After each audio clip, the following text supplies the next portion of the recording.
Well, greetings. Since I can't get to the reunion in the Dominican Republic, there are just too many obstacles for me to overcome to get there. I thought I'd spend a few minutes and just ramble a little bit and talk to you guys since I won't see you there. So anyway, I congratulate all those that can go, and I know that you'll have a great time. I made 2 out of the 3, so you know that's not bad. 2 out of 3. Anyway, let me begin with the word privilege. I want to say that it is a privilege for me to have been given the opportunity, the time, the place, the environment to share a bit of my life with all of you, and for all of you to share a little bit of your lives with me. There's not a lot that we really know about each other. We didn't know much about each other then, and even now there's not much that we know as far as the past or the present even. But there were things happening for me at that time. Before I arrived in Santo Domingo, my life was pretty conflicted. I won't go into all those details, but things were difficult for me. The only real constant for me at that point was music. Well, anyway, my stepfather, Jack Bright, who some of you may remember, he married my mother when I was 11, 12. And at the time, I didn't realize that they were going to get married. I was living as a little kid in the suburbs of Washington, D.C. Everything was cool. And then my mom comes to me one day and she goes, "Hey, Jack and I, we got married about 2 or 3 weeks ago. He works for the State Department and he was assigned to Buenos Aires, Argentina. And we're going to be moving there in a month." So now you got to remember, this is 1964, 65. There was no internet. There's no way of knowing anything about what is an Argentina, what is a Buenos Aires, none of that. And so here's a little kid, gets plucked out of the only existence that he knows and gets thrust into the Latin American culture. And I have to say that there was absolutely zero help given for me to acclimate to this culture from my stepfather. Of course, my mother could be of no help because she didn't know any more than I did. Anyway, we'll fast forward now. Now I'm on the plane to Santo Domingo from the United States. With his assignment had been in Guayaquil, Ecuador, and now we're moving to Santo Domingo. So here I am on a plane. Again, this is 1971, I guess, yeah, 71. And again, no internet. So how do you know anything about the Dominican Republic or Santo Domingo? And I'm like, well, what the heck is gonna be my life now, in high school? I'm gonna have to meet a whole bunch of people, get acclimated to a school, blah, blah, blah, blah. And so at that point in time, that the airlines, there was no real video unless you were like on a hell of a long haul. I think there might have been in-flight entertainment then. But all they had was magazines. So flight attendant comes by, he's got a stack of magazines. I look through the magazines and then there's a Sports Illustrated swimsuit issue. Well, what teenage boy is not going to grab the Sports Illustrated swimsuit issue? Pass the time on a flight to God knows where.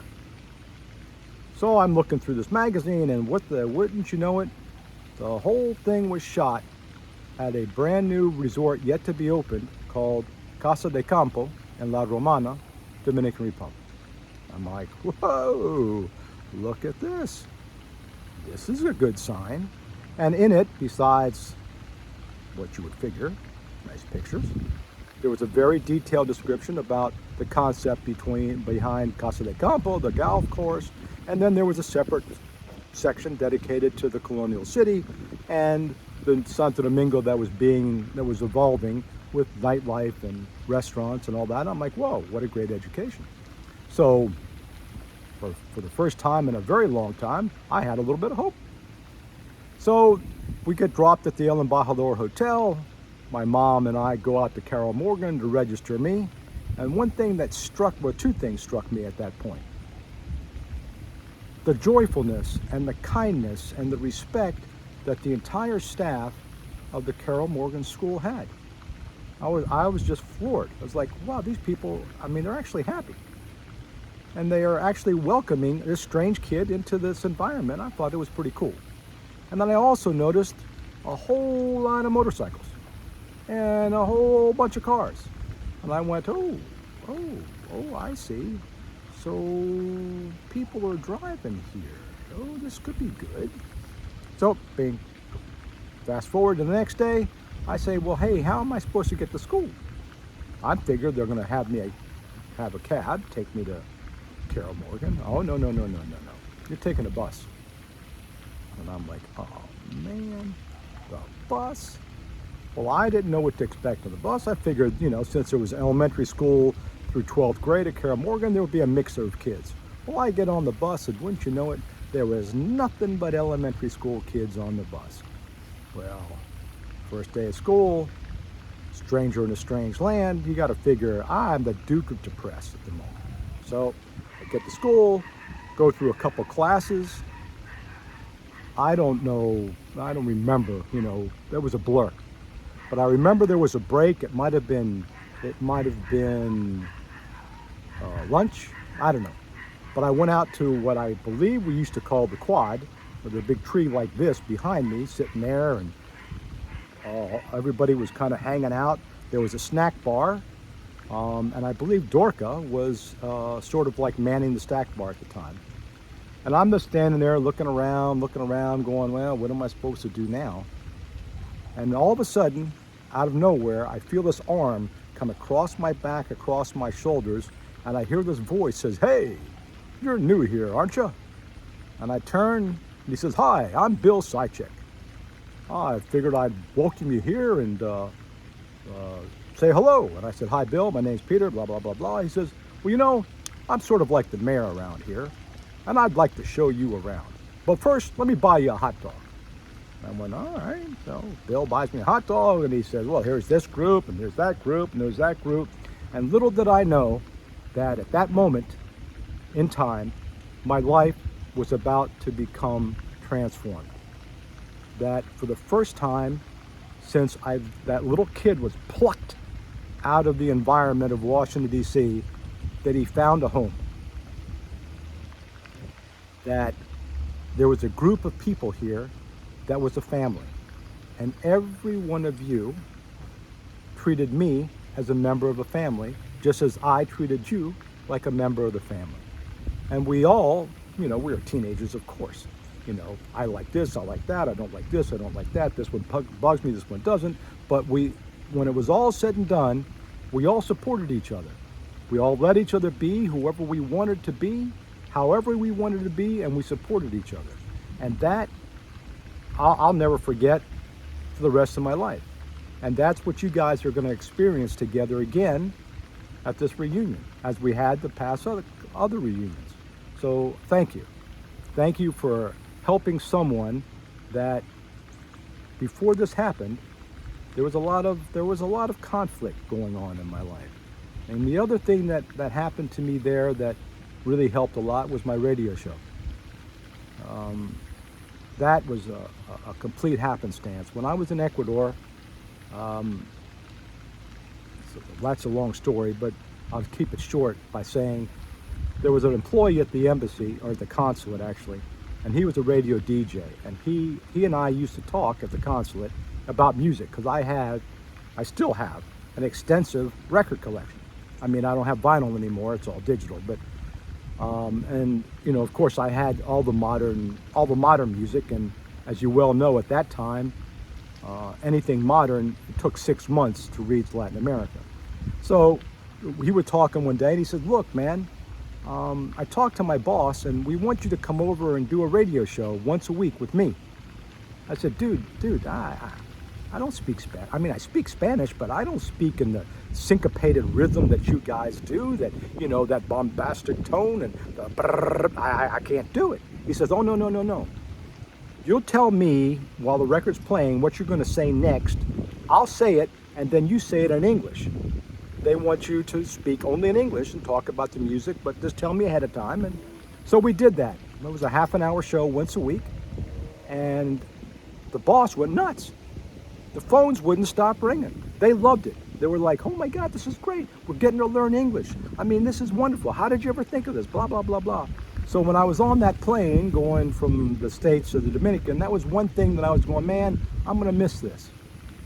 Well, a couple days after that school, Bill Sychek, I'm the mayor, there was a reception at the El Embajador for my stepfather.